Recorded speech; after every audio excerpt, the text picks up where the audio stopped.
হ্যাঁ আমার ছোট ভাই মারছে ভাই, কে করে দেখেন। আর কি আছে, কে আছে, ডক্টর কি আছে?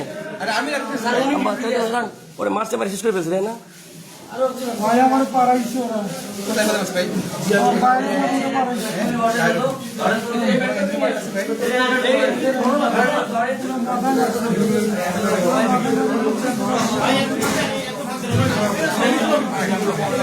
একটু কমাই দেবো।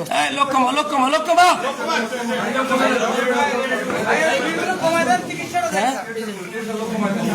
বেশি মারছে না? ভুলে গেছি গাড়ি জায়গাটা দিয়ে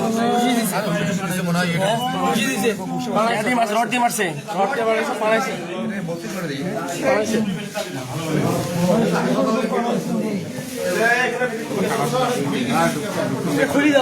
না না কিছু দাঁড়ান, দেখতেছি।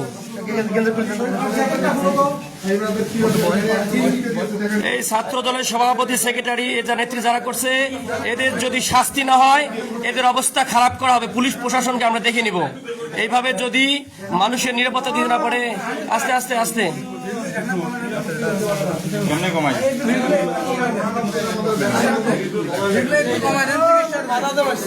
মাথায় মারছে।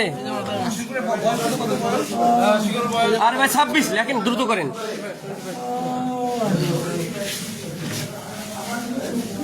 আমাদের এখানে ইয়ে নাই,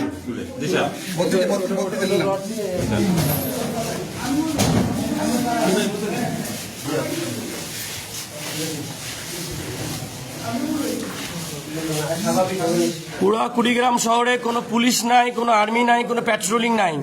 কিভাবে একটা ভোটের রাত্রে পুলিশ থাকে না, আর্মি থাকে না, এরা কি করে? আমরা এটা বুঝতে চাই। এই প্রশাসন কি প্যাকেট হয়েছে? এটার আমরা দেখতে চাই এই প্রশাসন কিভাবে মানুষের মিনিমাম নিরাপত্তা দিতে পারে না।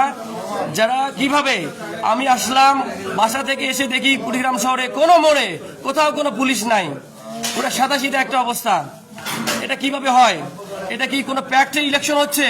এটা কি দুই একটা রিগিং এর ইলেকশন হচ্ছে, নাকি ম্যানেজ ইলেকশন হচ্ছে? সেটা দেখার বিষয়। কিভাবে একজনকে মেরে তার গায়ের উপর চড়ে আমাদের 5 জন ছোট ভাইকে তারা আহত করেছে।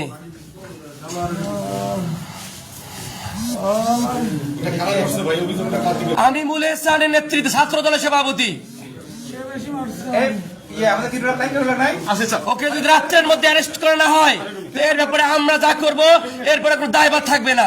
আমার ছেলেবেলা যদি নামে একটা বাঁচবে না কিন্তু, ঠিক আছে?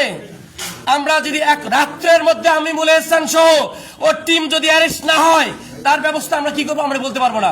কোনো একটা হাত পা থাকবে না কিন্তু, সমস্যা হয়ে যাবে। ওর হাত হয়েছে, এগুলো ফাড়াইছে তো সবগুলো। জ্যাকেটটা খুলো আগে ওর গায়ে থেকে, আস্তে আস্তে আস্তে ওর ওইদিকে ভোটের মাঠে ভোট না পায়ে এখন মানুষের আক্রমণ শুরু করছে, তাই না?